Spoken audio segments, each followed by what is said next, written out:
Habiganj football একাডেমির পক্ষ থেকে সবাইকে শুভেচ্ছা।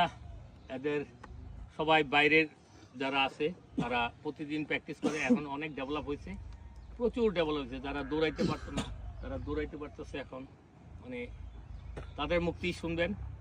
আমার একটা আশা, যেটা বহুদিনের, যে বাইরের প্লেয়ার একটা টিম করব আমি, সব ডিস্ট্রিক্ট মিলে একটা টিম, যেটা হবিগঞ্জ ফুটবল একাডেমির একটা স্বাচ্ছন্দ্য বোধ করবো আমরা, যে আমরা একটা জীবনে একটা কিছু করতে পারছি। সেই জন্য যারা আছে তারা যদি মনোযোগী হয়, আরও আমি অতি সত্তর এখানে গোলকিপার আছে কয়েকজন, ভালো লাগছে এর ফিগার। তারপরে আরও ওই যে একটা ছেলে আসছে, বেসিক নাই কিন্তু বেসিক আনতে অনেক সময় লাগবে, তারপরও আমরা অপেক্ষা করতে রাজি আছি। তারপরে এদের অনেক, তোমাদের কেমন ডেভেলপ হয়েছে? হ্যাঁ, কিরকম, মানে কি ধরনের? আগে আমি দম পাচ্ছিলাম না, এখন অনেক দম। প্রথমত দৌড়, তারপর আছে বেসিক দম, তারপর পাসিং সিস্টেম, তারপর সেন্স কন্ট্রোল গুলো করতে পারছি। আমার মনে হয় যে এত শর্ট টাইমের মধ্যে এইগুলি হয়।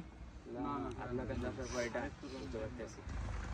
কারণ বুঝছো, এখন আরো যদি কিছুদিন থাকো তোমরা, একটা আমি দেখে দেখে কিছু ওই যে আছে এইগুলি আছে, এগুলি অনেক সবাই মিলে একটা টিম করবো, 20 জনের একটা টিম স্কোয়াড।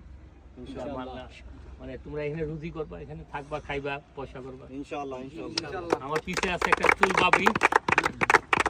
চুল বাবি আছে, ডিজাইনার ফ্যাশন করে অনেক, খেলাও ভালো, দেখবো। আর মেইন টিমে একটা খেলা দেখি।